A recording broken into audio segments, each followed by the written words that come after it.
Assuming everyone has family of some sort, whether that be your parents, your siblings, or distant cousins, if anything were to happen to them, it would be very devastating. With today's horrific epidemic of human trafficking, these possibilities are continuing to rise. The United Nations defines human trafficking as the recruitment, transportation, transfer, harboring, or receipt of persons by improper means, such as force, abduction, fraud, or coercion for improper purpose. This includes forced labor or organ harvesting, which are a few forms that the world faces today. According to the City and County of San Francisco, sexual exploitation and debt bondage, also known as involuntary servitude, are two of the most common sectors of human trafficking. Sexual exploitation being that persons are forced into the commercial sex industry and held against their will by force, fraud, or coercion. Some examples of this are escort services, pornography, and residential-based labor. Bondage being that individuals are compelled to work to repay a debt that they may or may not owe, and they cannot leave until that debt is paid off. Examples of these are domestic work and agricultural work. Other forms of human trafficking are forced marriages, forced labor, and child labor. These categories are subject to breakdown into different brackets, and while some cases may be similar, none of them are directly the same. With given this information, let's look at why it affects the people of the United States. The United States Department of Health and Human Services reported that human trafficking is tied with the illegal arms industry and is the second largest criminal industry in the world today. With that being said, we as people living in the United States need to stay informed on what to look for when we're out and about. In 2015, Caroline Riley interviewed advocates for victim rights, and they stated that the reason that the crime is so hard to prosecute is the kind of work that the victims do, such as agricultural jobs, service jobs, and janitorial work. These are perfectly legal by nature. Here are some signs we often see but overlook.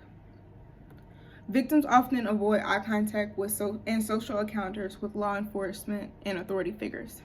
If individuals lack proper identification and it seems that they are having a scripted response, they are probably around their pimp or their abductor. More apparent signs are bruising, appearing destitute, lacking personal possession, and poor physical appearance. While it is important to know the signs, it is of equal importance to know what we are facing and how often it is happening in our neighborhoods.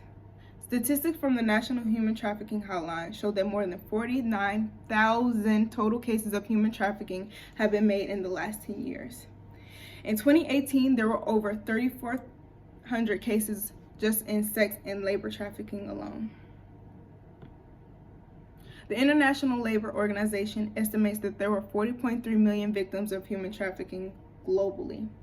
During the fiscal year of 2018, the Department of Justice provided $31.2 million for 45 victim service providers offering comprehensive and specialized services across the United States. This was an increase from the previous year of only providing $16.2 million towards victim service providers. In 2017, there were 6,261 cases for sexual exploitation, and in 2018, that number rose to 1,500. The Polaris Project reports that 75% of victims are women and girls. And in 2018, out of 10,733 cases, over 7,800 belong to them.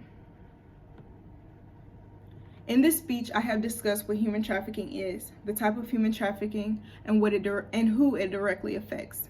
Men and women of all ages should be cautious when out and about, not only to secure their well-being, but to make sure that they're looking out for people who may be in dire need of rescue. As days, months, and years go by, human trafficking is continuing to increase.